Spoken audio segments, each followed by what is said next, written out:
I played another stick for many, many years, and what I didn't focus on back then, or I just didn't know about that much, is like what you can do with the tip and with like where the weight kind of is distributed. And that was actually where I then had some problems, where I was like, okay, I like the substance of a normal 5B stick and actually the sound in some cases, but there was room for improvement. So I realized like, oh man, there are a couple of things that actually my old stick was missing.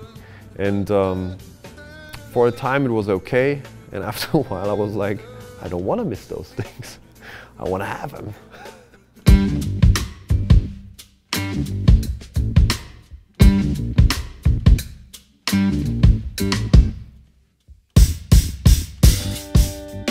The thing is, I'm a hobby woodworker. I'm not good at it, but I enjoy it.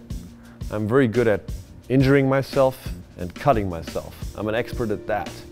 My great-grandfather was building pianos, and I have a couple of his old tools, and it's just, I don't know, it's maybe something that's a little bit in our family. And it was also a very enjoyable part to be like, wow, I now have the chance to work with like experts in that field, and it really will have a big effect on my life. It will. I mean, this is the stuff that I love most, and these are the tools that I use every day. There's not one day where I don't have these in my hand.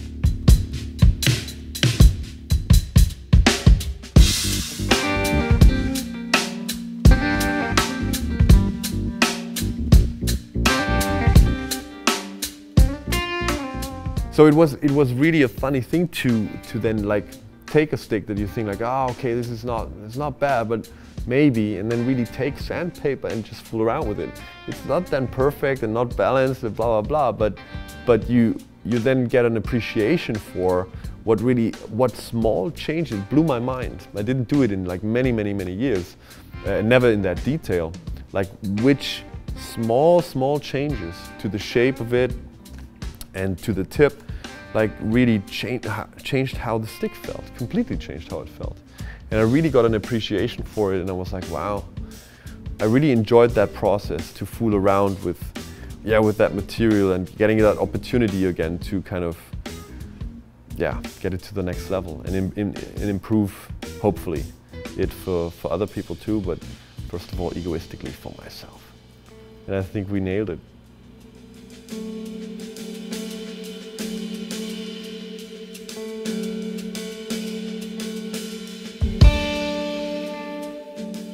The main thing for me is really the quality and the consistency. Almost more important, now that I have designed it, I know that it will always be that way, and that if I get a packet of like 12 pairs, that all of them will sound the same and will have a nice even pitch. They are paired perfectly, they're straight, and the quality is just good. And now that I have my stick and that I've gotten a couple of pairs, it's just incredible like how if something makes your life easier and it's consistent and you don't have to worry about it, it's great.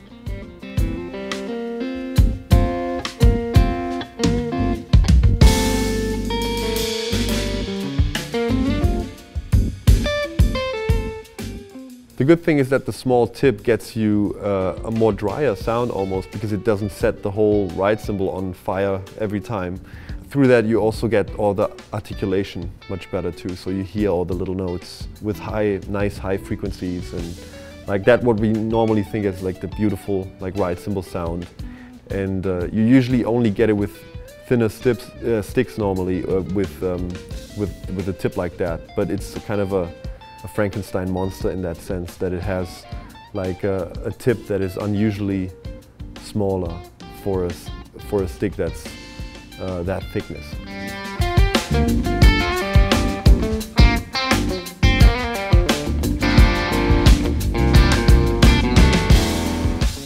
It looks great. I think on the surface it looks very traditional, but when you look a little bit closer, you will see that there are these slight changes that are very unusual. So the smaller tip, the the less material like on the top, so to make it less top heavy. It's not your normal 5B. And the other thing is, my color is green. Like if you know the art and science of groove, or the language of drumming, or like in a lot of my artwork, I just like green. It's my favorite color. And I asked the guys at Vic Firth to whether we can make it all green, and they were a little hesitant because they never did it before, and I understood. And then I said, please. So they did it. Thank you.